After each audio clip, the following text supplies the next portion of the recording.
ক্ষমতার পালা বদলে রাজনীতিতে রাজনৈতিক উত্তাপ ও অস্থিরতা যখন চরমে, তখন সেই পরিস্থিতিতেই হঠাৎ করে মাথাচাড়া দিয়ে উঠেছে একটি অপরাধ চক্র। দেশে হঠাৎ করে বেড়ে গিয়েছে চাঁদাবাজি ও অবৈধ সম্পদ দখলের ঘটনা।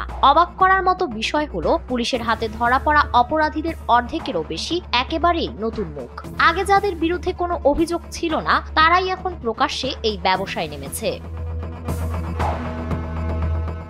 পুলিশের সর্বশেষ তথ্য বলছে, মাত্র এক মাসে গ্রেফতার হওয়া 650 জনের মধ্যে 371 জনই নতুন চাঁদাবাজ বা দখলদার। অর্থাৎ গ্রেফতার হওয়া ব্যক্তিদের প্রায় 57% নতুন অপরাধী। জাতীয় দৈনিক আজকের পত্রিকার এক বিশেষ প্রতিবেদনে উঠে এসেছে এই চাঞ্চল্যকর তথ্য। পুলিশের তথ্য অনুযায়ী শুধু ঢাকা মহানগর ও বিভাগের 13 জেলা থেকে গ্রেফতার হয়েছেন 323 জন। তাদের মধ্যে 223 জনই নতুন চাঁদাবাজ বা দখলদার। তথ্য বিশ্লেষণ করে দেখা গেছে, এসব অপরাধীর বেশিরভাগই রাজনৈতিক দলের নেতাকর্মী। শেখ হাসিনার পতনের পর আইন শৃঙ্খলা পরিস্থিতির অবনতি হলে সেই দুর্বলতাকে কাজে লাগিয়ে মাথাচাড়া দিয়ে উঠে নতুন অপরাধীরা। পুলিশ সদর দপ্তর জানিয়েছে, এ ধরনের অপরাধ বেড়ে যাওয়ার পেছনে অন্তত 6টি কারণ চিহ্নিত করা হয়েছে। আওয়ামী লীগের পতনের পর পুরনো অপরাধ সিন্ডিকেটের দুর্বল হয়ে যাওয়া, রাজনৈতিক অস্থিরতার সুযোগ নেওয়া, আগে নজরদারির বাইরে থাকা অপরাধীদের হঠাৎ সক্রিয় হয়ে ওঠা, স্থানীয় প্রভাব আর গ্যাং সংস্কৃতির জোরে রাতারাতি এলাকায় দাপুটে হয়ে ওঠা।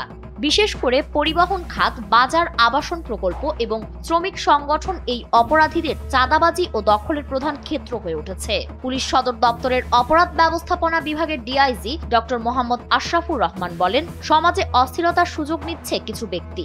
রাতারাতি অনেক কিছু পাওয়ার আকাঙ্ক্ষা থেকে তারা অপরাধে জড়িয়ে পড়ছে। আমরা ধারাবাহিকভাবে গ্রেফতার অভিযান চালিয়ে যাচ্ছি, আইনের আওতায় আনছি। সম্প্রতি গুলশান নিকেতনে ঘটে এ ধরনের একটি অপরাধ। 5 সেপ্টেম্বর সন্ধ্যায় রাজুকের 27 কাঠা জমি দখলে নিতে গেলে পুলিশ অভিযান চালিয়ে 4 জনকে গ্রেফতার করে। তাদের 3 জনই বিএনপির রাজনীতির সঙ্গে যুক্ত বলে জানিয়েছে পুলিশ। অতীতে দখলবাজির কোনো রেকর্ড না থাকলেও তারা নতুন করে এই কাজে যুক্ত হয়েছিলেন। বিশ্লেষকদের মতে, এই প্রবণতা নিয়ন্ত্রণ করা না গেলে নির্বাচনের আগে আইন শৃঙ্খলা পরিস্থিতির আরো অবনতি হতে পারে। তাই পুলিশের পাশাপাশি রাজনৈতিক দলগুলোকেও নিজ নিজ কর্মীদের নিয়ন্ত্রণে রাখার বিষয়ে কার্যকর পদক্ষেপ নিতে হবে। ফারিন রহমান প্রীতি, এনপিভি।